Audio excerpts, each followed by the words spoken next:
तो बच्चों chemistry solution chapter के एनसीईआरटी एक्सरसाइज के सेकंड पार्ट में हम जा रहे हैं। पहले पार्ट में बच्चों हमने ऑलरेडी क्वेश्चन नंबर 2.1 से 2.18 देखा था और वहां पे हम क्वेश्चन नंबर 2.8 को मिस कर गए थे। तो हम बच्चों यहाँ पे स्टार्ट करेंगे फ्रॉम क्वेश्चन नंबर 2.8। चले बच्चों क्वेश्चन क्या कहता है देखिए। तो क्वेश्चन है an antifreeze solution is prepared from what 222.6 gram of ethylene glycol. Okay, ethylene glycol, the formula is given C2H6O2 and 200 gram of water. How much water is this? 200 gram of water. Okay, this will give you the antifreeze solution. Calculate the molality of the solution. What do you want to find? You want to find the molality of the solution. चलिए small m find करेंगे and we also want to find the density of the solution. चलिए density दिया है बच्चों solution का. Okay, तो density of the solution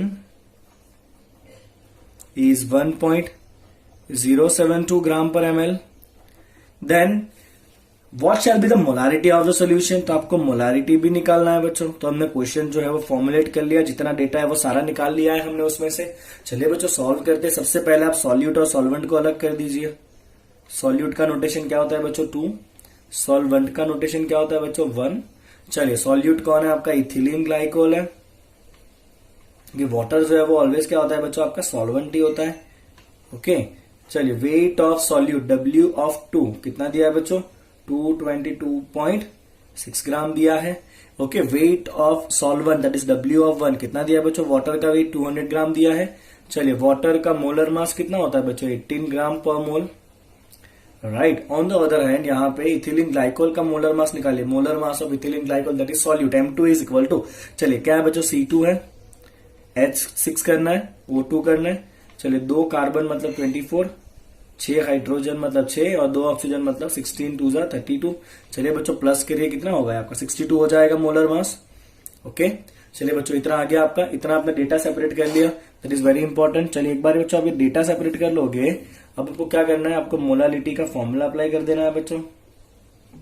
क्या formula है मोलालिटी का? फॉर्मूला है बच्चों W2 into 1000 upon M2 into W1। बहुत बार ये कर चुका है, होप कि आपको एकदम से याद हो गया होगा ये तो अभी।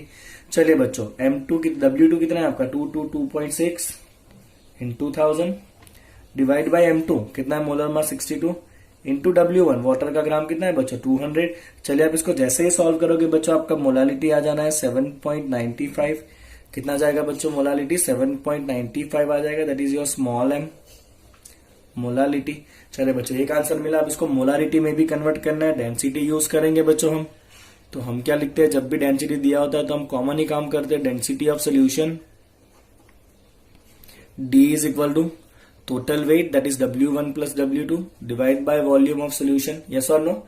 ओके हम यही यूज करते हैं। Density is equal to weight by volume. Weight किसका होगा? टोटल वेट होगा बिकॉज डेंसिटी सोल्यूशन का है। चलिए डेंसिटी है 1.072 is equal to W1 check करिए कितना है बच्चों W1 है 200 ग्राम प्लस W2 कितना है बच्चों 222.6 ओके डिवाइड बाय वॉल्यूम। चलिए डेंसिटी का यूनिट क्या है बच्चों ग्राम पर ml है, तो आपका वॉल्यूम भी किस में आएगा ml में आएगा। चलिए सिंप्लीफाई करिए तो VML will be equal to 422.6 divide by 1.072। Okay तो बच्चों आपका वॉल्यूम आ जाने वाला है 394.21 ml। चलिए आपका VML आ गया। अब जो आपको फाइंड करना है बच्चों मोलारिटी, आपके पास फॉर्मूला है मोलारिटी का M is equal to W2 into 1000 upon M2 into molarity में यहाँ पे क्या आता है बच्चों VML आता है। चलिए W2 कितना है 222.6 into 1000 divide by molar wait कितना है सॉल्यूट का 62 और वॉल्यूम कितना है बच्चों 394.21। चलिए इसको सॉल्व करने पे बच्चों आपका मोलारिटी आ जाएगा 9.1 मोलर। कितना आएगा आपका मोलारिटी 9.1 मोलर आ जाएगा। चलिए बच्चों क्लियर है क्वेश्चन नंबर 8। ओके अब आई होप कि आपको जितने भी ऐसे कंसंट्रेशन चेंज करने वाले क्वेश्चन है आप बहुत इजीली कर लोगे अभी। राइट आपको बेसिक पता होना चाहिए, बहुत सिंपली आप ये काम कर सकते हो। जब भी डेंसिटी दिया है आपको इसका काम पढ़ना ही पढ़ना है। ओके चलिए बच्चों आगे बढ़ते हैं नेक्स्ट क्वेश्चन के ऊपर। चलिए बच्चों 2.19 देखेंगे। A solution containing 30 gram of non volatile solute. Okay चलिए बच्चों सॉल्यूट कितना है 30 ग्राम है और कैसा है ये सॉल्यूट बच्चों नॉन वॉलेटाइल है, मतलब रॉल्ट का केस आने वाला है, सेकंड केस रॉल्ट का। क्योंकि सॉल्यूट कैसा है नॉन वॉलेटाइल है, कितना है 30 ग्राम। एग्जैक्टली 90 ग्राम ऑफ वाटर, तो वाटर कितना है बच्चों यहाँ पे 90 ग्राम है। Okay, and it has the vapour pressure of 2.8 kilo pascal. चलिए बच्चों, वेपर प्रेशर कितना है आपका 2.8 किलो पास्कल है, 298 kelvin. Further 18 gram of water is then added. चलिए, और इसके अंदर 18 ग्राम वाटर ऐड किया, okay, to the solution, and the new of the vapour pressure become 2.9 on adding. कितना वाटर ऐड किया बच्चों हमने, 18 ग्राम वाटर और ऐड किया, तो अब वेपर प्रेशर कितना हो रहा है बच्चों, तो इसको आप वेपर प्रेशर नंबर 1 नाम दे दो P1, इसको आप वेपर प्रेशर नंबर 2 नाम दे दो P2। तो सेकंड केस में वेपर प्रेशर कितना हो रहा है बच्चों, 2.9 किलो पास्कल हो रहा है। आपको फाइंड क्या करना है, आपको फाइंड करना है मोलर मास ऑफ सॉल्यूट, जिसको हम M2 नोटेशन देते हैं, मोलर मास ऑफ सॉल्यूट, जो आपका पहला टारगेट है बच्चों, ओके, क्वेश्चन मार्क। और सेकंड आपको फाइंड करना है vapour pressure of water, that is pure water का वेपर प्रेशर क्या होता है बच्चों, वो P0 फाइंड करना है आपको। ओके, P0 जो होता है वो क्वेश्चन में, that is the vapour pressure of pure water. ये आपके दोनों क्वेश्चन है, ठीक है। चलिए, तो क्वेश्चन में हम रॉल्स लॉ अप्लाई करने वाले, वेरी ऑब्वियस। तो हम यहां पे लिखेंगे फॉर नॉन वॉलेटाइल सॉल्यूट। थोड़ा इसका कैलकुलेशन बच्चों बड़ा है, बाकी कुछ धार नहीं मानना है। फॉर नॉन वॉलेटाइल सॉल्यूट आप क्या लिखोगे बच्चों, यूजिंग द रॉल्स लॉ। ये स्पेसिफाई करना इंपॉर्टेंट है, क्योंकि लॉ रॉल्ट ने बनाया ना, आपने तो बनाया नहीं है। ओके, तो यूजिंग द रॉल्ट लॉ, चलिए क्या कहता है बच्चों, Raoult law P0 minus, first case की बात करते हैं तो P0 minus P1 divide by P0 is equal to क्या होता है बच्चों, यहाँ पे X2 होता है, और X2 क्या होता है आपका बच्चों, N2 divide by N1 plus N2। याद है ना आपको इतना। चलिए, फॉर द केस 1, केस 1 में बच्चों आपका जो सॉल्यूट है 30 ग्राम है। ओके, कितना है सॉल्यूट आपका, 30 ग्राम है। फाइन, तो आपका वेट ऑफ सॉल्यूट W2 कितना है बच्चों, 30 ग्राम है। ओके, तो उसका मोलर मास कितना, उसका मोल कितना हो जाएगा, N2 is equal to W2 by M2। Yes और नो। ओके, आपका W2 कितना है बच्चों, 30 है, डिवाइड बाय, हम नोटेशन के लिए M2 को जो है ना वो खाली M ही रखते हैं। ओके, बिकॉज M1 तो हमारा ऑलरेडी वाटर दिया हुआ है ना। चलिए, वाटर कितना है पहले केस में बच्चों, वाटर है 90 ग्राम, तो वेट ऑफ सॉल्वेंट W1 कितना है बच्चों, 90 ग्राम क्या है, वाटर है, that is your solvent. Solvent 1 रखूंगा तो सॉल्वेंट, अब बार बार बता रहा हूं हर एक क्वेश्चन में। चलिए, वाटर का मोल कितना हो जाएगा बच्चों, that is W1 by M1। Water का वेट है 90, वाटर का मोलर वेट होता है 18, तो आपका वाटर का मोल कितना हो गया बच्चों, 5 मोल हो गया।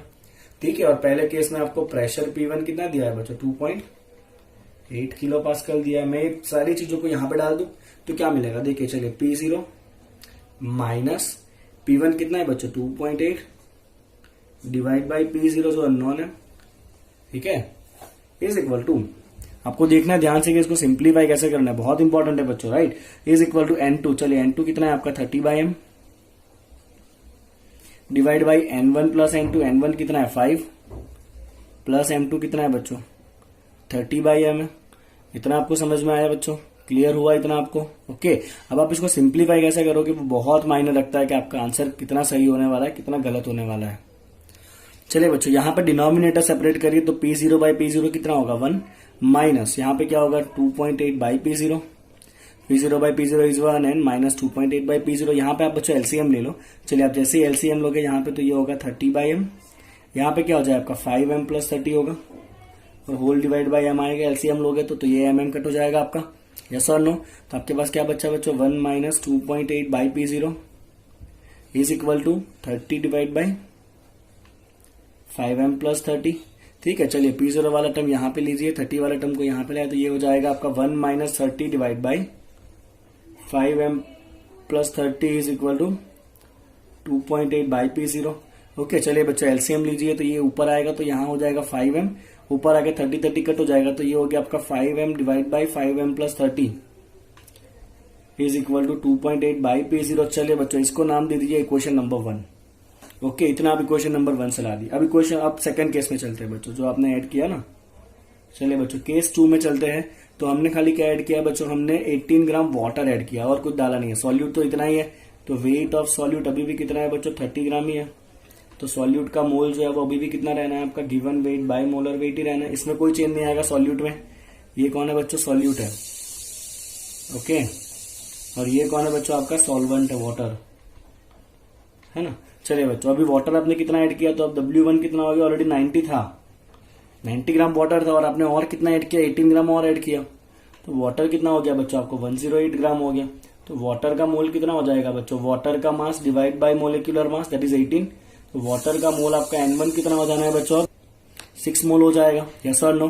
चलिए वापस ये रॉल्ट के इक्वेशन में डालते हो। अब यहाँ पे प्रेशर कितना हो चुका है, तो प्रेशर P2 हो चुका है 2.9 किलो पास्कल, ये आपका सेकंड प्रेशर। चलिए ये सारे डेटा को रॉल्ट लॉ के अंदर डाल देते हैं बच्चों, और फिर देखते हैं क्या आता है। चलिए बच्चों, तो हम रॉल्ट लॉ के अंदर रखते हैं। रॉल्ट लॉ क्या है बच्चों, P0 माइनस P की जगह यहाँ पे रखेंगे P2 divide by P0 is equal to N2 divide by N1 plus N2। चलिए P0 तो पता ही नहीं है बच्चों, P2 कितना है आपका 2.9 किलो पास्कल है, divide by P0 is equal to, चलिए N2 कितना है बच्चों आपका 30 बाई एम है, डिवाइड बाई N2 कितना है 30 बाई एम, प्लस N1 कितना है बच्चों आपका 6 है। ओके, तो देखिए बच्चों ये दोनों जो है ना वो ऑलमोस्ट कुछ सेम ही दिख रहा है आपको। तो जिस तरह से इसको सिंप्लीफाई किया था उसी तरह से इसको भी सिंप्लीफाई करें, तो आपका ये फॉर्म आ जाएगा बच्चों 6m डिवाइड बाई, ये डायरेक्ट फॉर्म लिख रहा हूं, ये 6m divide by 6m plus 30 is equal to 2.8 की जगह यहाँ पे क्या आ जाएगा बच्चों 2.9 बाई P0, इसे नाम दे दीजिए इक्वेशन नंबर 2। चलिए दो इक्वेशन आ गए आपके पास। तो अब आप क्या करोगे बच्चों, इक्वेशन नंबर 1 और इक्वेशन नंबर 2 को आप डिवाइड करिए। तो इक्वेशन 1 क्या है बच्चों, 5m divide by 5m plus 30, left side के ऊपर राइट साइड पे कितना है बच्चों ये 2.8 बाई P0, ये आपका इक्वेशन नंबर 1 हुआ। पूरा डिवाइड करना है इक्वेशन नंबर 2 से। इक्वेशन नंबर 2 में लेफ्ट हैंड क्या है बच्चों 6m divide by 6m plus 30 is equal to right side क्या है बच्चों यहाँ पे 2.9 बाई P0। चलिए P0 कट हो गया यहाँ से, एक m यहाँ पे कट होगा, ये बच्चों आपका ऊपर आ जाएगा, 6m प्लस 30 ऊपर आया, और ऊपर क्या है ऑलरेडी 5 है यहाँ पे, डिवाइड बाई, समझ आ रहा है ना आपको। चलिए नीचे ऑलरेडी 6 है, और ये टर्म आपका नीचे आएगा, क्या नीचे आएगा बच्चों 5m बाई 30। यहाँ पे क्या बचना है बच्चों आपका 2.8 बाई 2.9। चलिए हम क्या करते हैं, 6 को क्रॉस मल्टीप्लाई करके यहाँ पे लाते हैं, और इस 5 को कहाँ ले जाते हैं, नीचे ले जाते हैं, ठीक है। ओके चलिए बच्चों, अब इसको आप सिंप्लीफाई करिए, कितना आ रहा है बताइए मुझे। तो ये बच्चों रेशियो आएगा आपका 1.158 ओके, इतना आपका रेशियो आ गया। तो आप नियरली इसको ले सकते हो बच्चों 1.16। चलिए अब क्रॉस मल्टीप्लाई करिए, तो ये 5m ऊपर आएगा, तो ये क्या हो जाएगा बच्चों, यहाँ पे आपका है 6m plus 30 is equal to, यहाँ पे क्या है राइट साइड पे ऑलरेडी 1.16 है, और ये ब्रैकेट ऊपर आया बच्चों 5m प्लस 30। चलिए आप ब्रैकेट ओपन करिए और सिंप्लीफाई करिए, 6m plus 30 is equal to 1.16 into 5 कितना होता है बच्चों, 1.16 इंटू 5 होगा आपका 5.8m, क्या हो गया 5.8m प्लस 30 इंटू 1.16 कितना होगा बच्चों, 30 इंटू 1.16 आपका होगा 34.8। बोलिए इतना क्लियर आपको स्टेप। ओके चलिए नेक्स्ट स्टेप देखते हैं बच्चों, इस इक्वेशन को आगे ले जाते हैं। चलिए बच्चों आगे से इक्वेशन को हमने कैरी फॉरवर्ड कर लिया है यहाँ पे, ठीक है। चलिए सिंप्लीफाई करिए, 6 माइनस 5.8 कितना होगा ये 0.2m, ये सामने जाएगा 34.8 माइनस 30 कितना बचेगा ये 4.8। तो बच्चों आपका m कितना आ जाएगा 4.8 बाई 0.2।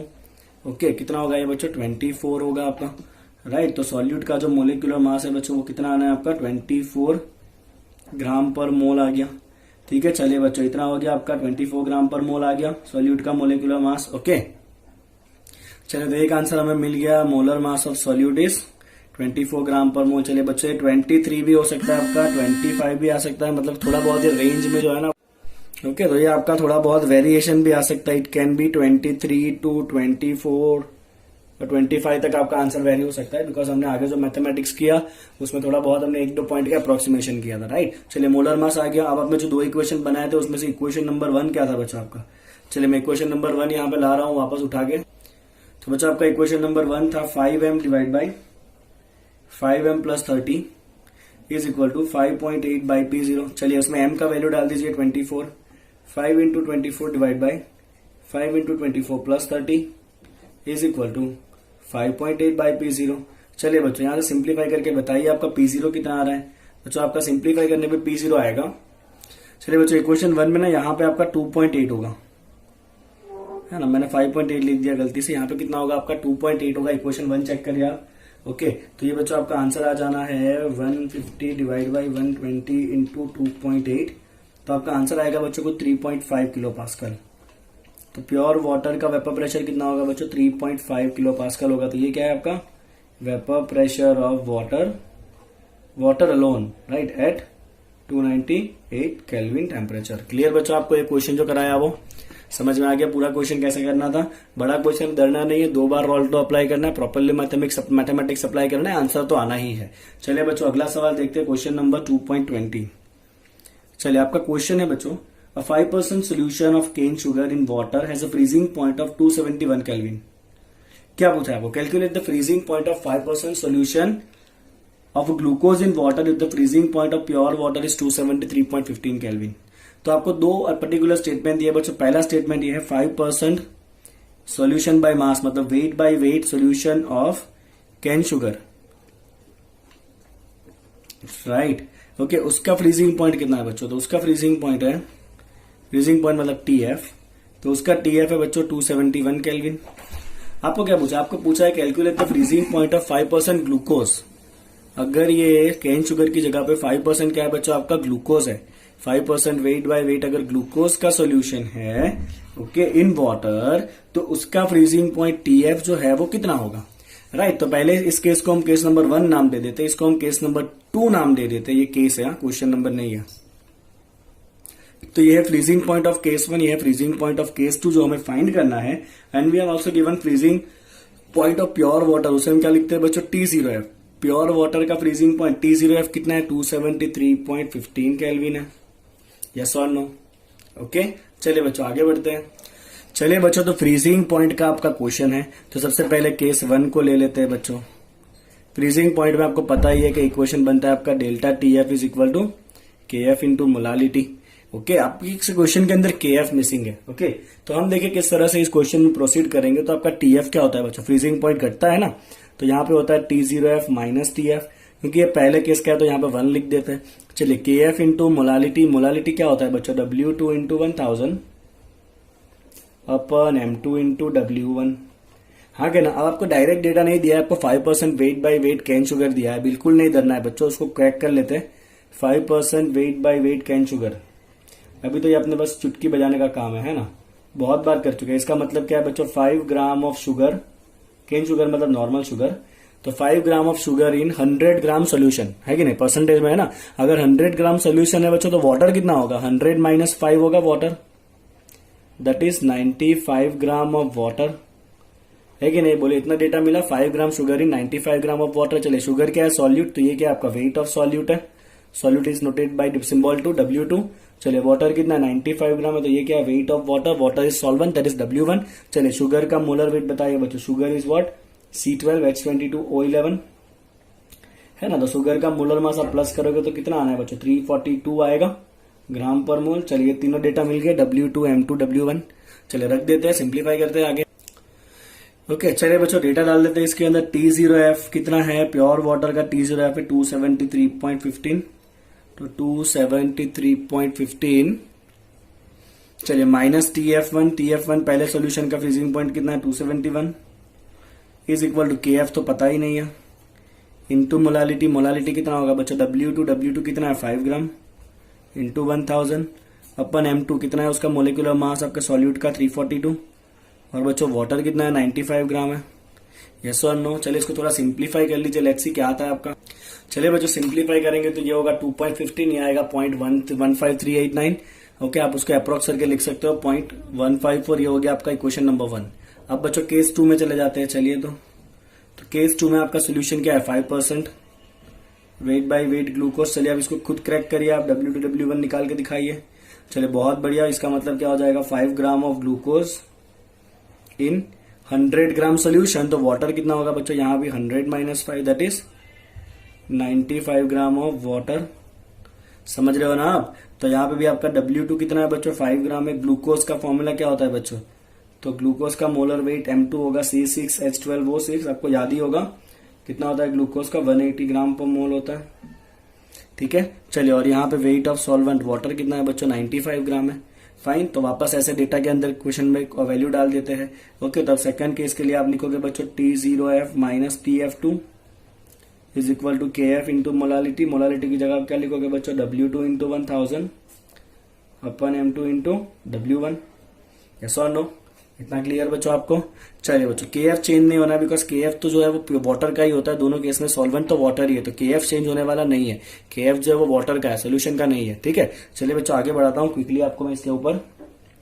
T0F कितना है, यहाँ पे भी आपका 203.15 है, बट यहाँ पे फ्रीजिंग पॉइंट नहीं पता है, TF2 फाइंड करना है, इसका फ्रीजिंग पॉइंट कितना है वो फाइंड करना है। Keep it as it is equal to KF into, चलिए सारे वैल्यू डाले बच्चों। W2 कितना है 5 इंटू 1000 अपन M2 कितना है आपका 180 इंटू वाटर कितना है 95 है। समझ आ रहा है आपको? ओके, चलिए तो ये हो जाएगा बच्चों आपका 273.15 minus TF2 is equal to KF into, चलिए इसको सिंप्लीफाई करें, कितना होगा बच्चों आपका, ये हो जाएगा 5000 डिवाइड बाई 180 डिवाइड बाई 95, तो ये हो जाना है बच्चों आपका 0.292, कितना हो गया 0.29239। ओके, थोड़ा अप्रोक्सीमेट करके लिख देते हैं, 273.15 minus TF2 is equal to KF into, इसको लिख देते हैं बच्चों 0.292 ओनली, 39 को नेग्लेक्ट करते हैं। तो ये हो गया आपका इक्वेशन नंबर 2। सबके पास दो इक्वेशन है बच्चों, ये इक्वेशन नंबर 1 था आपका फर्स्ट केस का, ये इक्वेशन नंबर 2 था बच्चों आपका सेकंड केस का। दोनों का क्या करेंगे हम, रेशियो ले लेंगे। चलिए क्या करेंगे, equation 1 divide by equation number 2। Equation 1 में क्या है बच्चों, ये रहा equation 1, 2.15 is equal to KF into 0.154, और यहाँ पे बच्चों क्या होगा आपका 2 डिवाइड करिए आप। ओके, यहाँ से आप KF भी निकाल सकते थे और KF का वैल्यू भी यहाँ पे डाल सकते हो, तो उस तरह से भी आप सॉल्व कर सकते हो। मैं रेशियो लेके कर रहा हूँ, मर्जी आपकी, आप जैसे करना चाहो कर सकते हो। 273. सेकंड इक्वेशन 273.15 माइनस TF2, और राइट साइड पे उसके क्या है बच्चों, KF इंटू 0.292 है। चलिए तो KF कट हो गया। बाकी बच्चों आप इस रेशियो को सिंप्लीफाई करिए, लेट्स से कितना आ रहा है।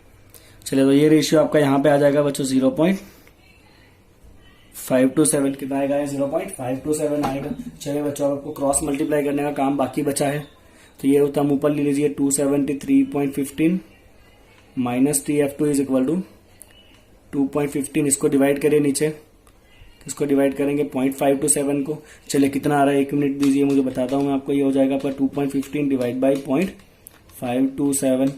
ओके, तो ये हो गया बच्चों आपका 4.079, that is your 273.15 minus TF2। चलिए सिंप्लीफाई करिए, तो TF2 कितना हो जाएगा 273.15 माइनस 4.079। ओके, तो आपका आंसर हो जाएगा बच्चों, your right answer is 269.07 kelvin. तो जो आपको सेकंड सॉल्यूशन दिया था बच्चों 5% wait by wait glucose, 5% wait by wait glucose solution का ये फ्रीजिंग पॉइंट है, freezing point clear. Step by step जाना है बच्चों आपको। आपको अगर पूछा है कि what is a KF value, तो आप यहीं से आपको KF भी डायरेक्ट मिल जाएगा, ओके, डिवाइड करने पे। चलिए question number 2.21, 2 elements A and B forms a compound having formula AB2 and AB4। चलिए when dissolved in 20 gram of benzene, किसमें डिजोल्व करना है बच्चों, 20 ग्राम ऑफ बेंजीन में 1 ग्राम AB2 louvers the freezing point by 2.3 kelvin. तो पहले AB2 की बात करते हैं बच्चों। तो AB2 वाला कितना लेना है आपको, AB2 आपका सॉल्यूट है, तो वेट ऑफ सॉल्यूट आपको कितना ऐड करना है बच्चों, इसको ऐड करना है आपको 1 ग्राम ऐड करना है। कितना ऐड करोगे बच्चों आप इसको, 1 ग्राम ऐड करोगे। किसके अंदर ऐड करोगे, dissolve in 20 gram of benzene. तो बेंजीन का मोलर वेट मतलब W ऑफ बेंजीन का वेट मतलब वेट ऑफ सॉल्वेंट कितना है बच्चों, ये 20 ग्राम है। Okay, it is all and it louvers the freezing point. Louvers the freezing point मतलब व्हाट बच्चों, डेल्टा TF कितना दिया है, ये डेल्टा TF है आपका 2.3 केल्विन। वेरेज 1 ग्राम ऑफ AB4, तो AB4 में जाइए, उसका भी वेट ऑफ सॉल्यूट कितना लेना है बच्चों, आपको 1 ग्राम डिजोल्व कराना है। किसके अंदर डिजोल्व कराएंगे, तो बेंजीन का weight that is weight of solvent कितना लेना है, उसको भी 20 ग्राम में ही लेना है। And it louvers the freezing point. चलिए ये कितना फ्रीजिंग पॉइंट लोअर कर रहा है, तो ये फ्रीजिंग पॉइंट कम कर रहा है 1.3 केल्विन जितना। Okay, molar depression constant for the freezing point. चलिए मोलर डिप्रेशन कांस्टेंट मतलब KF is given 5.1 kelvin kg per mole. तो what you want to find, you want to find what is the atomic mass of A and B। चलिए हो जाएगा, simple question है ये। तो क्या फाइंड करना है बच्चों आपको, atomic mass of A and B is your question. चलिए let's see how we can solve this question. Okay, तो सबसे पहले तो दिख ही रहा है, फॉर AB2 सॉल्यूशन में चले जाइए। तो आपको डेल्टा टी एफ का रिलेशन पता ही होगा, delta T F is equal to K F into molality. चलिए मोलालिटी क्या होता है बच्चों, W2 into 1000 upon M2 into W1। चलिए डेटा डाल देते हैं। पहले केस का डेल्टा टी एफ कितना है बच्चों, 2.3 is equal to K F कितना है 5.1 इंटू W2 कितना डिजोल्व किया था 1 gram into W1 into 1000। Molar weight पता नहीं है तो यहां पे मैं ऐसे लिख दूं बच्चों, molar weight of AB2 into W1। W1 कितना था आपका 20 ग्राम बेंजीन था। चलिए इसको आप सॉल्व करके मोलर वेट ऑफ बच्चों AB2 फाइंड करोगे ना, तो आपका जो AB2 है उसका मोलर वेट आने वाला है बच्चों 110.87। कितना आएगा ये 110.87। चलिए सिमिलरली दूसरा है बच्चों आपका AB4। तो AB4 के लिए भी सेम फॉर्मूला बच्चों, delta T F is equal to K F into molality that is W2 into 1000 upon M2 into W1। चलिए डेटा रखते हैं। तो सेकंड सॉल्यूशन AB4 का डेल्टा टी एफ कितना है बच्चों 1.3 is equal to K F कितना है उसका भी 5.1, W2 उसको भी कितना रिजोल्व किया 1 इंटू 1000 डिवाइड बाई M2 कितना है मोलर मास पता नहीं तो उसको लिखते हैं मोलर मास ऑफ AB4, क्योंकि AB4 के लिए काम चल रहा है ना, तो हम लिख रहे हैं molar mass of AB4 into W1। यहाँ पे बेंजीन कितना है 20 ग्राम ही है, तो इसको आप सॉल्व करिए बच्चों, आपका मोलर मास ऑफ AB4 कितना आ जाएगा, ये आ जाएगा 196.15 ग्राम पर मोल। चलिए तो AB4 के अंदर बच्चों क्या क्या है, एक A है और 4 B है। यस और नो, AB4 मतलब एक एटम A का है, 4 एटम B के और सबको मिला के मास कितना है 196.15 ग्राम पर मोल है। यस और नो। सिमिलरली यहाँ पे AB2 है, तो AB2 में क्या क्या होगा बच्चों, एक A है और 2 क्या है B है। एक A होगा और 2 B होंगे, तो उसको मिला के मास कितना है 110.87 है। तो अब तो दो इक्वेशन दो वेरिएबल, चलिए इसको दोनों को सब्ट्रैक्ट कर दीजिए तो A कट हो जाएगा, 4B में से 2B गया तो कितना हो जाएगा 2B हो जाएगा। 196.15 में से 110.87 अगर कट हुआ राइट तो कितना होगा बच्चों, ये 85.28 होगा। तो B का एटॉमिक मास कितना मिल गया आपको, डिवाइड बाय 2 करिए 42.64 ग्राम पर मोल। क्या है बच्चों, ये एटॉमिक मास ऑफ B है। चलिए पहले इक्वेशन में दूसरे इक्वेशन में रख दीजिए तो आपको A का एटॉमिक मास कितना मिल जाएगा, A हो जाएगा बच्चों आपको 196.15 माइनस 4B। हाँ क्या ना, इतना तो आता है ना बेसिक मैथ से आपको, आप 12th स्टैंडर्ड के बच्चे हो। ओके चलिए इसको सिंप्लीफाई करेंगे तो आपका A का एटॉमिक मास आ जाने वाला है बच्चों 25.59 ग्राम पर मोल। तो A और B के एटॉमिक मासेस हमने निकाल लिए हैं by using this delta TF method. Clear आपको इतना? ओके चलिए बच्चों क्वेश्चन नंबर 2.22 का क्या था देखिए, at 300 Kelvin 36 gram of glucose present in a liter of a solution has an osmotic pressure of 4.08 bar। पूरा स्टेटमेंट इंपॉर्टेंट है, मैं स्टेटमेंट कॉपी कर रहा हूं। 300 केल्विन टेम्परेचर है तो T is 300 kelvin. Okay 36 gram of glucose, तो weight of glucose मतलब W2 कितना है बच्चों 36 ग्राम है। क्या है 36 ग्राम ग्लूकोज है। W2 is weight of solute, क्योंकि ग्लूकोज क्या है बच्चों यहाँ पे सॉल्यूट है, ठीक है ना। चलिए ग्लूकोज का मोलिकुलर मास बताइए बच्चों कितना होता है 180 ग्राम पर मोल, ये पता ही होगा आपको, वेरी ऑब्वियस। ओके चलिए बच्चों तो osmotic pressure of the solution कितना है, उसका ऑस्मोटिक प्रेशर है पाई इक्वल टू 4.08 बार। कितना है बच्चों ऑस्मोटिक प्रेशर 4.08 बार है।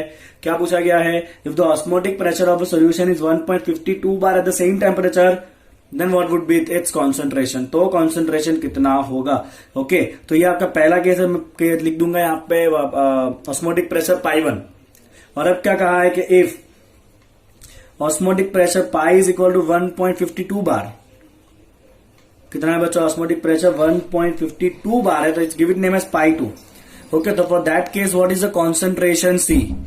ओके तो ऑस्मोटिक प्रेशर का फॉर्मूला अप्लाई करें बच्चों, क्या होता है osmotic pressure pi equal to CRT, याद है आपको। और ये C कौन सा यूनिट होता है, मोलारिटी होता है। मोलारिटी क्या होता है बच्चों, मोलारिटी होता है आपका mole of solute divide by volume of solution in litre into RT। Okay यहाँ पे आपको स्टार्टिंग में देखिए इन 1 लीटर सोल्यूशन ऐसा कहा है, 36 gram of glucose present in 1 litre solution. तो यहाँ पे वॉल्यूम ऑफ सोल्यूशन कितना है बच्चों, लीटर में 1 लीटर है। चलिए बच्चों ये मोल हम क्या लिखते हैं W2 बाय M2 लिखते हैं।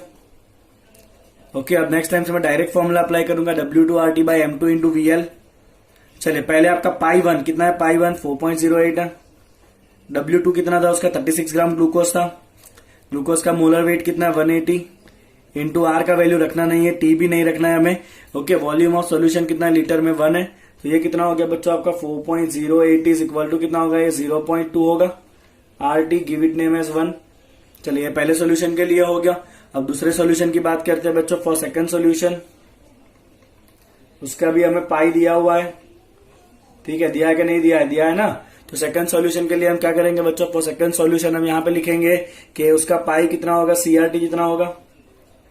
चलिए उसका पाई कितना दिया है सेकंड सॉल्यूशन का, पाई 2 दिया हुआ 1.52 इज इक्वल टू, यहां पे C की जगह लिखते हैं C2। RT के इक्वेशन नंबर 2, 1 और 2 को रेशियो कर लीजिए। ओके, तो 1 में क्या है बच्चों 4.08 इज इक्वल टू 0.2 RT। 2 का लेफ्ट हैंड साइड क्या है 1.52 is equal to C2 RT। चलिए R सही में, टेम्परेचर भी सही में, कट हो जाएगा। इसको सिंप्लीफाई करने पे बच्चों आपका C2 आ जाना है 0.06 मोलर। तो दूसरे सॉल्यूशन का कॉन्सेंट्रेशन जो है, मोलारिटी, वो कितना होगा 0.06 मोलर होगा। चलिए बच्चों क्लियर आपको इतना, फाइन। चलिए नेक्स्ट है बच्चों आपका क्वेश्चन नंबर 2.23 जो है वो थियोरटिकल क्वेश्चन है। क्या कहता है देखिए, suggest the most important type of intermolecular attractive interaction in the following pair. चलिए कौन सा इंटरेक्शन लगना है वो आपको फाइंड करना है। चलिए बच्चों आगे वाले क्वेश्चन में ना ये पाई 2 जो है, पाई 1 जो है ना वो एक्चुअली 4.98 है।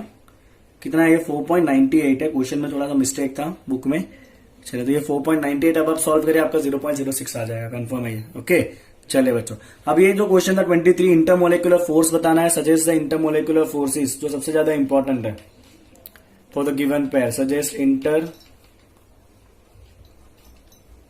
Molecular forces. ओके, तो सबसे पहला क्या है उसका आपका n hexane and n octane. चलिए बच्चों हेक्सेन एंड ऑक्टेन की बात की है ना। चलिए तो हेक्सेन कैसा मोलिक्यूल होता है बच्चों, नॉन पोलर होता है, हाँ के ना। सिमिलरली ऑक्टेन भी कैसा होता है, नॉन पोलर होता है। अगर दोनों नॉन पोलर है तो एक ही फोर्स आता है, कौन सा फोर्स आता है बच्चों, लंडन फोर्स या डिस्पर्शन फोर्स। ओके, दोनों नॉन पोलर है तो कौन सा फोर्स आएगा, लंडन फोर्स या डिस्पर्शन फोर्स। ओके चलिए उसका सेकंड देखिए बच्चों, सेकंड है आपका I2 and CCl4। I2 and CCl4। चलिए दोनों के दोनों कैसे नॉन पोलर है, यहां भी I2 भी नॉन पोलर होता है, CCl4 भी नॉन पोलर है। तो इसका भी आंसर क्या आना है आपका, लंडन फोर्स ही लगेगा दोनों के बीच में। ओके, और you can say that is dispersion force. दोनों एक ही के नाम है, लंडन फोर्स या डिस्पर्शन फोर्स। ओके चलिए बच्चों NaClO4 और साथ में वाटर है। अब ये NaClO4 है ना, वो जैसे ही आप सोल्यूशन में डालोगे वो आयन बन जाएगा, मतलब एक आपका आयोनिक कंपाउंड है। ओके, और वाटर कैसा होता है बच्चों, पोलर मोलिक्यूल होता है। तो इसमें कौन सा फोर्स आएगा बच्चों, पोलर मोलिक्यूल, मतलब ये क्या बिहेव करेगा एज अ डाइपोल। ओके, तो यहां पे आपका बॉन्ड कौन सा होगा बच्चों, आयन डाइपोल इंटरेक्शन। कौन सा होगा यहाँ पे आपका, आयन डाइपोल इंटरेक्शन। क्या होगा ये, आयन डाइपोल इंटरेक्शन होगा। ठीक है, चलिए फिर चौथा आपको दिया हुआ है पेयर में बच्चों, methanol and acetone. Methanol and acetone, ठीक है। चलिए methanol is CH3OH, polar molecule होता है। एसीटोन भी CH3CO CH3। एसीटोन भी कैसा होता है, पोलर होता है। दोनों पोलर है, मतलब दोनों कैसे है बच्चों, डाइपोल है। तो अगर दोनों डाइपोल है तो उनके बीच का इंटरेक्शन फोर्स क्या होगा आपका, डाइपोल डाइपोल इंटरेक्शन फोर्स होगा। डाइपोल डाइपोल फोर्स होगा उनके बीच में। ठीक है, चलिए फिर आखिरी पेयर दिया हुआ है बच्चों आपको यहाँ पे। तो लास्ट पेयर है आपका acetonitrile, that is CH3CN and acetone. Acetonitrile and acetone. Okay, तो यहाँ पे एसीटोनाइट्राइल CN बॉन्ड दिख रहा है। CN ऑलवेज कैसा होता है बच्चों, पोलर होता है। और अभी हमने देखा एसीटोन भी कैसा होता है बच्चों, पोलर होता है। किस लिए पोलर होता है, बिकॉज ये कुछ इस तरह होगा, CH3 ऑक्सीजन पार्शियल नेगेटिव बनता है, कार्बन पार्शियल पॉजिटिव बनता है। यहाँ पे ये कार्बन पार्शियल पॉजिटिव बनेगा, नाइट्रोजन नेगेटिव बनेगा। मतलब दोनों पोलर मोलिक्यूल है, तो पोलर मतलब डाइपोल, तो दोनों के बीच का फोर्स कौन सा होगा आपका, डाइपोल इंटरेक्शन फोर्स। ओके चलिए ऐसा ही बच्चों एक थियोरेटिकल क्वेश्चन है 2.24। क्या है, based on the solute solvent interaction arrange the following in order of increasing solubility in an octane. तो आपका सॉल्वेंट कौन सा है बच्चों, सॉल्वेंट आपको लेना है एन ऑक्टेन। चलिए एन ऑक्टेन कैसा मोलिक्यूल होता है बच्चों, नॉन पोलर होता है। कैसा होता है ये एन ऑक्टेन जो है वो नॉन पोलर है। और आपको 4 अलग अलग सॉल्यूट दिए हुए। ठीक है, चलिए कौन सा ये 4 सॉल्यूट, तो पहला है आपका KCl, फिर दिया है साइक्लोहेक्सेन। ओके, फिर आपको दिया है बच्चों CH3OH, और सबसे आखिर में दिया है CH3CN। चलिए बच्चों, हमें इतना पता है कि like dissolve in like.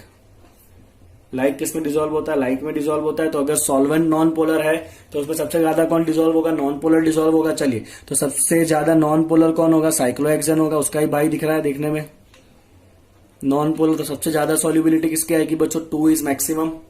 Okay, अब उसके बाद देखिए तो ये KCl जो है ना वो आयोनिक कंपाउंड है, मतलब ये तो कंप्लीटली आयन में कन्वर्ट हो जाएगा। बट यहाँ पे आपका सॉल्वेंट कैसा है? नॉन पोलर है, तो उसको आयन का तो काम ही नहीं है। ओके, तो KCl आयोनिक कंपाउंड है, सबसे कम डिजोल्व होगा, तो सबसे आखिर में आएगा 1। बच्चे 3 एंड 4। तो OH जो है ना वो मोर पोलर होता है। कैसा होता है बच्चों? OH जो है वो मोर पोलर होता है। CN भी पोलर है, बट वो OH के कंपेयर में कैसा होता है बच्चों? लेस पोलर होता है। तो जो मोर पोलर है वो कम डिजोल्व होगा, बिकॉज सॉल्वेंट कैसा है? नॉन पोलर है। तो मोर पोलर कम डिजोल्व होगा, तो सबसे कम तो KCl था। KCl से ज्यादा, थोड़ा सा ज्यादा कौन डिजोल्व होगा? 3 होगा। उससे ज्यादा थोड़ा कौन होगा? 4 होगा। सबसे ज्यादा कौन होगा? आपका साइक्लोहेक्सेन डिजोल्व होगा सबसे ज्यादा अमाउंट में। समझ में आया बच्चों आपको किस तरह अरेंज किया है वो? ओके, तो ये बच्चा आपका डिक्रीजिंग ऑर्डर है। आपका इंक्रीजिंग ऑर्डर कौन आएगा? इंक्रीजिंग ऑर्डर आएगा 1 less than 3 less than 4 less than 2। ये नाम यहां से आप लिख देना 1 2 3 4 क्या है वो। ओके, चलिए बच्चों, 25 नंबर का क्वेश्चन है। Among the following compounds identify which are insoluble, partially soluble and highly soluble in water. तो आपका सॉल्वेंट कौन है बच्चों? वाटर है। वाटर कैसा होता है बच्चों? आपका पोलर होता है, और पोलर के साथ साथ में वाटर कैसा होता है? हाइड्रोजन बॉन्डेड होता है। यस और नो? तो चेक करिए कि ऐसा कौन है जो पोलर एंड हाइड्रोजन बॉन्डेड है वो सबसे ज्यादा डिजोल्व होगा, और जो नॉन पोलर होगा वो सबसे कम डिजोल्व होगा। चलिए, सबसे पहले फिनॉल की बात करते हैं। तो फिनॉल क्या होता है बच्चों? बेंजीन के ऊपर OH। अब ये OH कैसा होता है? पोलर ग्रुप होता है।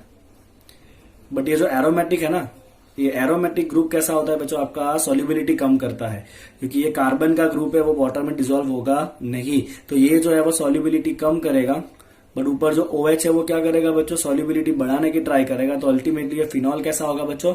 फिनॉल होगा आपका पार्शियली सॉल्युबल। कैसा होगा फिनॉल? पार्शियली सॉल्युबल होगा।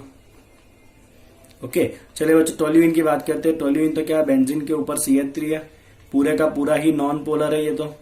ओके, पूरे का पूरा नॉन पोलर है, मतलब ये तो कैसा होना है? इनसॉल्युबल होना है वाटर में, क्योंकि वाटर तो पोलर था। चलिए बच्चों, फॉर्मिक एसिड है HCOOH। ओके, तो HCOOH जो COOH वाला ग्रुप है वो हाइड्रोजन बॉन्ड बना सकता है पहले तो, और यहाँ पे कार्बन वाला पार्ट बहुत छोटा है, मतलब ये कैसा होगा? आपका हाईली सॉल्युबल होगा। कार्बन वाला पार्ट सॉल्युबिलिटी घटाने का काम करता है, बट यहाँ पे कार्बन वाला पार्ट बहुत कम है, तो ये हाईली सॉल्युबल होगा। चलिए बच्चों, इथिलीन ग्लाइकॉल होता है आपका CH2 OH।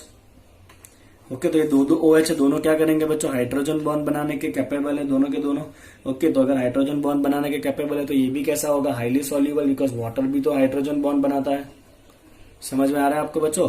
चलिए, क्लोरोफॉर्म है आपका CHCl3। ओके, क्लोरोफॉर्म क्या है बच्चों? CHCl3। और क्लोरोफॉर्म मोलिक्यूल कैसा होता है? नॉन पोलर होता है। अब वाटर तो कैसा है बच्चों? पोलर है, तो ये कैसा होगा बच्चों? इनसॉल्युबल होने वाला है। क्लोरोफॉर्म पानी में डिजोल्व नहीं होता है इजीली। ओके, चलिए बच्चों, लास्ट देख लीजिए। पेंटेनॉल जो है, पेंटेनॉल होता है बच्चों C5H करिए ना, $+2 C5H11OH। ये आपका पेंटेनॉल है, OH है, हाइड्रोजन बॉन्ड बनेगा। बट क्योंकि यहाँ पे कार्बन का चेन बड़ा है, इसका मतलब इसकी वजह सॉल्युबिलिटी घटेगी। ओके, तो ओवरऑल अगर आप कंपेयर करोगे तो ये सॉल्युबिलिटी बढ़ा रहा है, ये घटा रहा है, तो ये कैसा हो जाएगा आपका? Partially soluble. कैसा होगा ये? पार्शियली सॉल्युबल होगा। ठीक है, चलिए बच्चों, देखते हैं क्वेश्चन नंबर 2.26 क्या है। तो ये कहता है कि if the density of some lake water is 1.25 gram per ml, lake water का डेंसिटी है 1.25 gram per ml and it contains 92 gram of Na+। क्या कंटेन करता है बच्चों? 92 gram of Na+ ions per kg of water, है ना? ये आपको दिया हुआ है। Na+ आयन कितना है बच्चों? 92 ग्राम Na+ आयन है पर kg ऑफ वाटर। तो फाइंड क्या करना है आपको? Calculate the molality of Na+। चलिए, तो बहुत सिंपल क्वेश्चन है, छोटू क्वेश्चन आ गया बीच में। चलिए, मोलालिटी ऑफ Na+ चाहिए आपको। चलिए बच्चों, मोलालिटी का फॉर्मूला बता दीजिए। W2 × 1000 upon M2 × W1। Yes और नो? चलिए, किसका मोलालिटी चाहिए? Na+ का। Na+ कितने ग्राम है बच्चों? 92 ग्राम है, इंटू 1000 डिवाइड बाय, चलिए Na का मोलिक्यूल एटॉमिक मास कितना होता है बच्चों? 23 होता है। यस और नो? और वेट कितना है? वेट ऑफ सॉल्वेंट, तो Na+ कितने के अंदर है? 1000 kg ऑफ वाटर में ही है ना, तो W1 कितना है 1 kg, 1 kg अपने को ग्राम में चाहिए, कितना होगा बच्चों 1000 ग्राम चाहिए, 1000 कट, तो यहाँ पे वाटर का मोलर Na+ का मोलालिटी कितना आ जाएगा बच्चों 4 मोलर आ जाएगा। क्लियर है क्वेश्चन 2.26। ओके चलिए 2.27 क्या, लेट्स सी। तो बच्चा क्वेश्चन नंबर 2.27 है कि if the solubility product of COS, ओहो याद है KSP सोल्यूबिलिटी प्रोडक्ट, KSP कितना है 6 × 10⁻⁻16 है, किसके लिए बच्चों COS के लिए। तो फाइंड करना है कैलकुलेट द मैक्सिमम मोलारिटी, क्या फाइंड करना है बच्चों मैक्सिमम मोलारिटी। आपको याद है कुछ, मैक्सिमम मोलारिटी का मतलब ही क्या होता है बच्चों सोल्यूबिलिटी, क्या होता है मैक्सिमम मोलारिटी का मतलब होता है सोल्यूबिलिटी कितना है वो। चलिए बहुत सिंपल क्वेश्चन, COS कौन कौन से आयन देगा बच्चों Cu + 2n S - 2 आयन। अगर सोल्यूबिलिटी S है तो ये 1 मोल मिल रहा है मतलब S, ये भी 1 मोल मिल रहा है मतलब ये भी क्या होगा S। तो बच्चों आपका इसका KSP क्या हो जाएगा S⁻1 × S⁻1, याद है ना इक्विलिब्रियम चैप्टर S⁻1 ये तो सॉलिड फॉर्म में होगा तो इसको तो लेना ही नहीं है, ठीक है। ये दोनों एक्वियस फॉर्म में, खाली उन्हीं को हम कंसिडर करते हैं। दोनों कैसे है बच्चों आपके एक्वियस है, तो खाली और खाली एक्वियस को ही कंसिडर करना है आपको, सॉलिड को नहीं करना है। तो ये हो गया आपका S² = KSP। तो जो आपको S पूछ दैट S = √of KSP। चलिए KSP आपके पास है ऑलरेडी, तो √of 6 × 10⁻16। चलिए बच्चों √of 6 × 10⁻16 हो जाएगा 2.45 × 10⁻8 मोलर।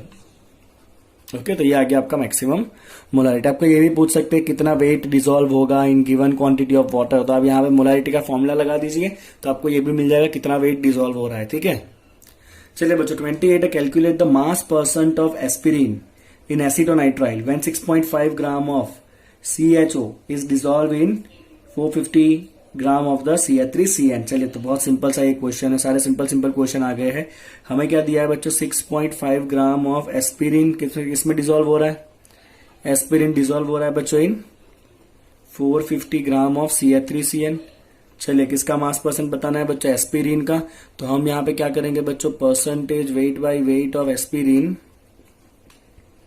इज इक्वल टू क्या होता है बच्चों, ये परसेंटेज निकालना आता है ना आपको, तो wait of aspirin divide by total weight into 100, very simple. चलिए एस्पिरिन का वेट कितना है 6.5, टोटल वेट में एस्पिरिन भी होगा और CH3CN भी होगा, तो ये हो गया आपका टोटल वेट इंटू क्या करोगे आप 100 करोगे। चलिए सॉल्व करने का आपका आंसर आ जाएगा 4.124%। तो ये क्या है आपका परसेंटेज वेट बाय वेट किसका है, ये एस्पिरिन का। Okay very good. चलिए बच्चों बारी है अब क्वेश्चन नंबर 2.29 को देखने की। मैं कहूंगा ये क्वेश्चन जो है वो इम्पोर्टेंट है। चलिए बच्चों समझते हैं क्वेश्चन क्या है।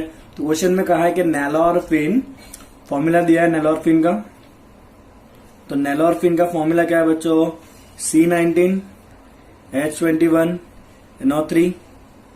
Okay, it is similar to the morphine and it is used to combat withdrawal symptoms in narcotic user। ये सब अपने डेटा कोई काम का है नहीं। Dose of naloprin generally given is 1.5 mg। हमें डोज कितना चाहिए बच्चों इसका, डोज ऑफ नैलोप्रिन। ओके तो हमें कितना नैलोप्रिन देना है पेशेंट को, हमें नैलोप्रिन देना है बच्चों 1.5 मिलीग्राम।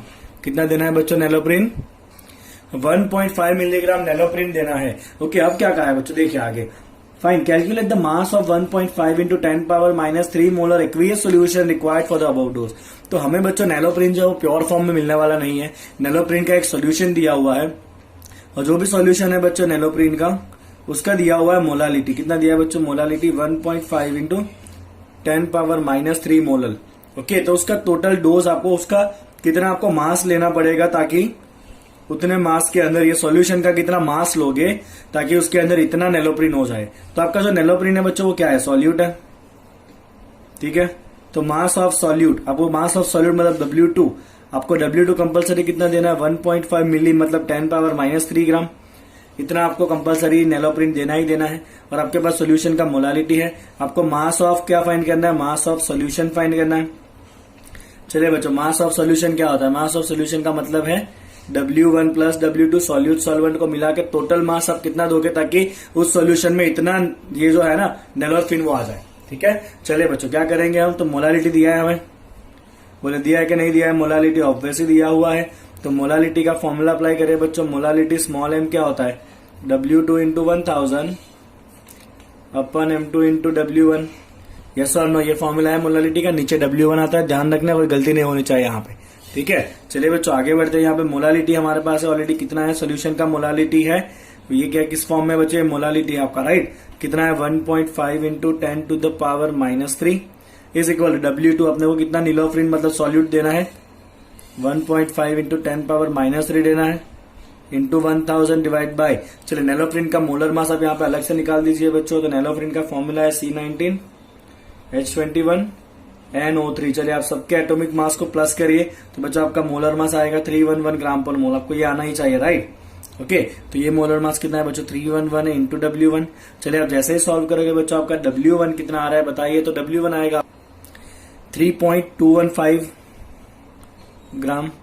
ओके, इतना क्या आ गया बच्चों आपका W1 आ गया। चलिए आपको क्या पूछा है, आपको पूछा है सॉल्यूशन का मास कितना होगा बच्चों।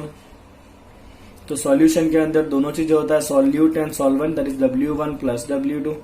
चलिए W1 कितना आया बच्चों आपका 3.215, इनफैक्ट इज 3.215 प्लस W2 कितना था बच्चों आपका 1.5 इंटू 10 to the power -3, that is 3.215 plus, चलिए 10 टू द पावर -3 0.0015। ओके, तो ये तो बहुत छोटा वैल्यू है, उसको आप नेग्लेक्ट भी कर सकते हो, और नहीं भी करो नेग्लेक्ट तो आपका एग्जैक्ट आंसर आएगा 3.215 प्लस 0.0015। तो आपको सोल्यूशन देना पड़ेगा बच्चों 3.2165 ग्राम। कितना आपको सोल्यूशन देना पड़ेगा बच्चों, प्लस करने पे 3.2165 ग्राम। ओके, आपको इतना सॉल्यूशन लेना पड़ेगा, और इतने सॉल्यूशन के अंदर आपका मॉर्फिन जो है 1.5 मिलीग्राम हो जाएगा। तो जितना डोज चाहिए उतना डोज जो है वो मिल जाएगा। समझ आया बच्चों आपको देना खाली मॉर्फिन है, बट प्योर मॉर्फिन नहीं दिया है, आपको दिया है सॉल्यूशन। तो सॉल्यूशन कितना दोगे ताकि इतना मॉर्फिन हो जाए, तो सॉल्यूशन का मोलालिटी है, मोलालिटी का फॉर्मूला यूज करिए, वेट निकाल लीजिए एंड ऐड कर दीजिए, दैट्स इट। चलिए क्वेश्चन नंबर 2.30 देखते हैं बच्चों। चलिए बच्चों 2.30 देखिए, बहुत सिंपल क्वेश्चन है। Calculate the amount of benzoic acid required for preparing 250 ml of 0.15 molar solution in methanol. तो हमें क्या दिया है बच्चों, हमें दिया हुआ है मोलारिटी दिया है मिथेनॉल के सोल्यूशन। मोलारिटी कितना है बच्चों आपका, capital M is equal to 0.15 molar. Okay, चलिए बच्चों आपका सॉल्यूट कौन सा है, आपका सॉल्यूट है बेंजोइक एसिड। ओके फाइन, तो कितना calculate the amount of benzoic acid, कितना बेंजोइक एसिड डालोगे, मतलब वेट ऑफ सॉल्यूट फाइंड करना है आपको। यस और नो, कितना बेंजोइक एसिड मतलब वेट ऑफ सॉल्यूट W2 आप फाइंड करोगे। सॉल्यूशन कितना बनाना है 250 ml, तो VmL ऑफ सॉल्यूशन कितना है बच्चों 250 ml है। ओके, चलिए बेंजोइक एसिड का मोलर मास निकाल दीजिए बच्चों। बेंजोइक एसिड का फॉर्मूला होता है C6H5COOH, that is your solute. Solute का मोलर मास M2। ओके, चलिए सॉल्यूट का मोलर मास कितना होगा, प्लस करोगे तो बच्चों आपका आएगा 122 ग्राम पर मोल है ना। और अब आपके पास सीधा सीधा मोलारिटी है, फॉर्मूला अप्लाई कर लीजिए, आपका आंसर आ ही जाने वाला है विदाउट एनी डाउट। तो मोलारिटी M क्या होता है बच्चों, W2 into 1000 upon M2 into VmL है कि नहीं। चलिए मोलारिटी कितना है 0.15। ओके, W2 हमें फाइंड करना है, इंटू 1000 डिवाइड बाई M2 कितना है आपका 122 इंटू VmL कितना है बच्चों 250। चलिए इसको सॉल्व करिए, आपको सीधा सीधा W2 मिल जाना है 4.575 ग्राम ऑफ बेंजोइक एसिड आपको डालना पड़ेगा, ताकि आपको ये जो रिक्वायर्ड मोलारिटी है 0.15 वो मिल जाए। समझ में आ रहा है बच्चों क्वेश्चन सारे जितने चल रहे हैं वो, कोई डाउट है किसी भी क्वेश्चन में। ओके, चलिए बच्चों मैं आपको अगला क्वेश्चन बताता हूं, नंबर 2.31। चलिए बच्चों लास्ट क्वेश्चन इस लेक्चर का। क्वेश्चन कहता है कि the depression in freezing point, that is delta TF, right. Okay, of water observe for the same amount of, किसके लिए delta TF for water for same amount of. चलिए 3 अलग अलग सॉल्यूट दिए बच्चों आपको, देखे तो सेम अमाउंट ऑफ, पहला है आपका एसिटिक एसिड। ओके, दूसरा है बच्चों आपका ट्राइक्लोरो एसिटिक एसिड, राइट। और तीसरा है बच्चों ट्राई फ्लोरो एसिटिक एसिड, ठीक है। Okay, acid in increasing, acetic acid increases in the order given above, is increases in order given above। Okay, हमें इसको एक्सप्लेन करना है। तो मैं पहले क्वेश्चन को ना सिंप्लीफाई फॉर्म में लिख देता हूं। बहुत बड़ा स्टेटमेंट है। डेल्टा टीएफ का जो ऑर्डर है, ओके, तो क्या कहा है कि एक एसिटिक एसिड है। एसिटिक एसिड क्या होता है बच्चों? CH3COOH। फिर एक ट्राइक्लोरो एसिटिक एसिड। ट्राइक्लोरो मतलब तीनों हाइड्रोजन की जगह पे क्लोरीन है, CCl3COOH, that is trichloro acetic acid. और तीसरा है ट्राइफ्लोरो। ट्राइफ्लोरो मतलब तीनों हाइड्रोजन की जगह पे फ्लोरीन है। ओके, तो ये ऑर्डर में डेल्टा टीएफ है। ऐसा क्यों? सबसे कम डेल्टा टीएफ एसिटिक एसिड का, सबसे ज्यादा जो है वो इन तीनों में से ट्राइफ्लोरो एसिटिक एसिड का। ऐसा क्यों? तो बच्चों यहाँ पे एक सिंपल सा लॉजिक है कि जो RCOOH है, कार्बोक्सिलिक एसिड, ये कैसा होता है नेचर में बच्चों? वीक एसिड होता है। वीक एसिड है मतलब ये क्या होना है? आयोनाइज होना है। कैसा आयोनाइज होगा बच्चों? पार्शियली आयोनाइज होगा। यस और नो? अब आप बच्चे एक सिंपल लॉजिक याद रखो कि यहाँ पे जो ग्रुप है ना R, ओके, यहाँ पे बच्चा अपना R ग्रुप है। अगर ये -I ग्रुप है, कैसा ग्रुप है बच्चों? -I। तो अगर ये R आपका -I ग्रुप है ना, नेगेटिव इंडक्टिव आपको पता होगा इतना तो अगर ये I आपका -I ग्रुप है तो क्या होगा बच्चों? It increases the acidity, which means it makes removal of H plus from acid easy। मतलब यहां से जो H है ना, एसिडिक हाइड्रोजन, वो इजीली निकल सकता है अगर यहाँ पे कैसा ग्रुप हुआ बच्चों? -I ग्रुप हुआ। तो ये आप ऑर्गेनिक केमिस्ट्री में पढ़ोगे। ओके, चलिए बच्चों, बहुत सिंपल है लॉजिक। सोचिए अगर ये ज्यादा H निकल रहा है, इसका मतलब आयन ज्यादा मिलेंगे, hence more ion will be obtain. More ions will be obtain. अगर आयन ज्यादा मिला मतलब नंबर ऑफ पार्टिकल ज्यादा हुआ बच्चे। यस और नो? ओके, अगर बच्चों नंबर ऑफ पार्टिकल ज्यादा हो रहा है and due to more ionisation there will be more number of particle।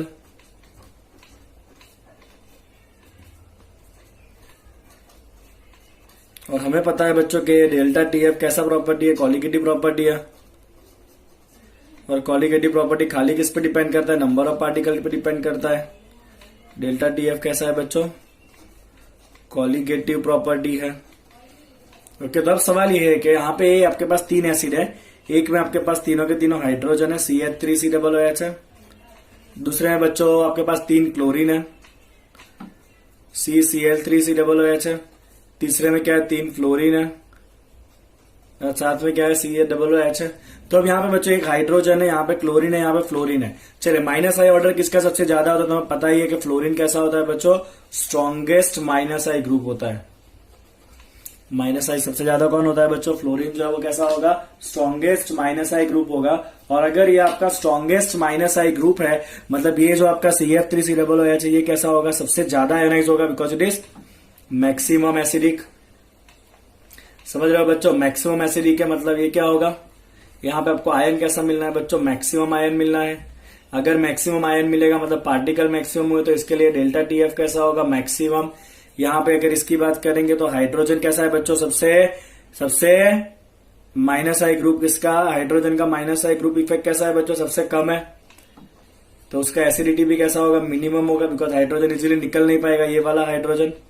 तो ये कैसा है बच्चों? आपका मिनिमम एसिडिक है। मिनिमम एसिडिक है मतलब आयन भी कैसे होंगे? मिनिमम होंगे, ज्यादा आयनाइजेशन होना ही नहीं है, H निकलना नहीं है। मतलब डेल्टा टीएफ कैसा होगा बच्चों? उसका मिनिमम होगा। तो ये जो आपका डेल्टा टीएफ का ऑर्डर दिया है वो डेल्टा टीएफ सबसे कम किसका होगा? एसिटिक एसिड का, फिर ट्राइक्लोरो एसिटिक एसिड, और सबसे ज्यादा किसका होगा? Trifluoro acetic acid. This is how you should explain this particular topic. बोलो क्लियर बच्चों? ये टॉपिक जो पूरा समझाया वो इतना क्लियर है आपको?